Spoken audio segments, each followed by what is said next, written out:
আসসালামু আলাইকুম রহমতুল্লাহ। তো আমরা ইনভার্টারটি কানেকশন করেছি। এখন আপনাদেরকে দেখাবো আমরা কিভাবে কানেকশন করেছি। তো এখানে প্রথম সার্কিট ব্রেকারটি হচ্ছে এসি আউটপুটে ব্যবহার করেছি আমরা, এবং এটি হচ্ছে এসি ইনপুট, এবং এটি হচ্ছে ব্যাটারির ইনপুট, এবং এটি হচ্ছে সার্জ প্রোটেকশন ডিভাইস, যেটাকে আমরা এসপিডি বলি, এবং এটি হচ্ছে সোলারের সার্কিট ব্রেকার।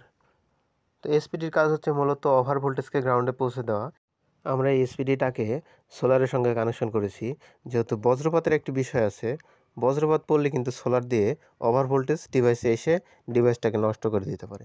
তো আমরা এসপিডিটাকে সোলারের সঙ্গে কানেকশন করে দিয়েছি, এবং আমাদের যে ব্যাটারিগুলো 12 ভোল্টের, আমাদের 24 ভোল্ট দরকার, তাই আমরা সিরিজ করে 24 ভোল্ট করে নিয়েছি। তো এই মেশিন দিয়ে চলবে হচ্ছে, এটি একটি মসজিদ। তো এখানে একটা হাফ ঘোরা মোটর আছে, মোটর এবং 14-15টি ফ্যান এবং 5-7টি লাইট চলবে এটা দিয়ে। এটি মূলত 3.5 কিলো ওয়াটের একটি ইনভার্টার। এটা এখন বর্তমানে 2 কিলোর কাজ করবে। যেহেতু পরবর্তীতে মসজিদে ফ্যান ট্যান আরও বাড়বে, তাই আমাদের মেশিনটা আমরা 3.5 কিলো ওয়াট নিয়েছি। এখন মূলত 2 কিলো ওয়াটের আমরা সিস্টেম করে দিয়েছি। 2 কিলো ওয়াট এখন কার্যকর, আর 1.5 কিলো এটা এক্সট্রা অবশিষ্ট মেশিন থেকে গেছে, এটা পরবর্তীতে কাজ করা হবে।